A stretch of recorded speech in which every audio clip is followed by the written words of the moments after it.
नमस्ते फ्रेंड, आप सभी का एक बार फिर से वेलकम। और फ्रेंड्स, एक अपडेट है कि AIBA calls for the robust conduct regulation for public sector bank chiefs.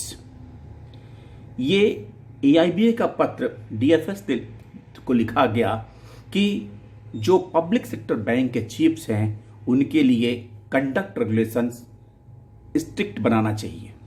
ये बात मामला तब आया है कि जब यूनियन बैंक ऑफ इंडिया में बुक्स परचेज घोटाला स्कैम अनाउंस हुआ या पता चला।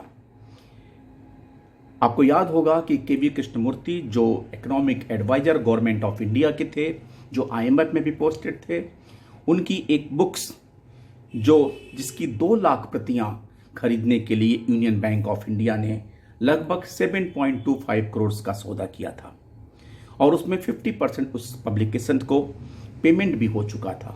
और ये मामला जब इन्वेस्टिगेशन में सामने आया तो ये उभर के आया और बाद में यूनियन बैंक ने माना भी कि इस बुक्स परचेज में जो 2 लाख प्रतियां खरीदने की बात हुई थी उसमें लैप्सेज हुए हैं और उस एक GM भी सस्पेंड हुए हैं। इन द मीन टाइम आपको ये भी याद होगा कि IMF से कृष्णमूर्ति श्री केवी सुब्रमण्यम को हटा भी दिया गया। फ्रेंड्स, इस बारे में AIBA के जनरल सेक्रेटरी ने DFS को भी एक लेटर लिखा। The All India Bank Employees Union Association has urged the government to establish clear and comprehensive conduct regulation for managing directors, MDs and executive directors of public sector banks, citing the absence of such rules as a barrier to the transparency and the accountability. In a letter addressed to the Secretary of Department of Financial Services, Ministry of Finance, AIBA General Secretary C.H. Venkatachalam highlighted the needed for well-defined disciplinary mechanisms to address allegations of misconduct among top bank officials, referencing recent media reports about the alleged impropriety at the Union Bank of India. The AIBA's appeal comes in the wake of controversy surrounding Union Bank purchase of approximately 2 lakhs copies of India's At the Rate of 100, a book authorized by K.V. Subramaniam, former Chief Economic Advisor to the Government of India and the Executive Director at the International Monetary Fund.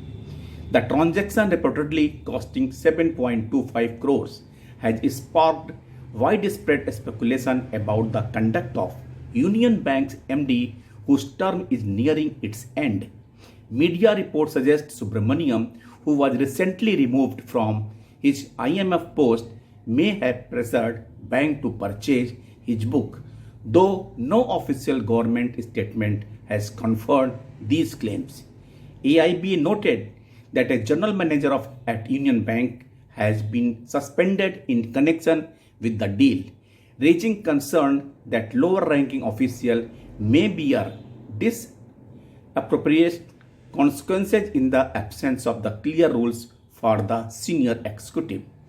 Public sector banks manage rupees 130 lakhs crore in public saving and their integrity must be beyond reapproach, Venkatachalam wrote in the letter.